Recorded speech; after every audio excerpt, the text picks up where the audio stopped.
Ganda pala talaga nitong Joyboost M16 Tornado Self-Wash Mop. Self-wash, ibig sabihin hindi mo talaga kailangan magbiga-biga. Kaya talaga namang napaka-hygienic tapos multifunctional pa. Dalawa na rin pala ang fiber cloth, yung isa free.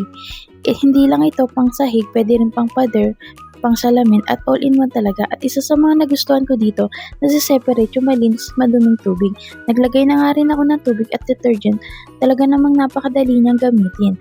Ayos na nga rin nitong gamitin sa sahig, lalo't mahilig maglaro at maghilata ang kambal. Kaya nagtry na nga rin ako maglagay ng toyo. Tingnan nyo naman, isang map ko lang, natanggal na ang dumi. O diba ang saya maglinis araw-araw pag ganito ang map. Tapos ito pa, papakita ko na rin sa inyo na hiwalay talaga yung dumi at malinis na tubig. Less hassle na sa paglilinis, kaya sign mo na rin magpalit ng map nasa yellow basket at sa comment section. Yun lang, bye!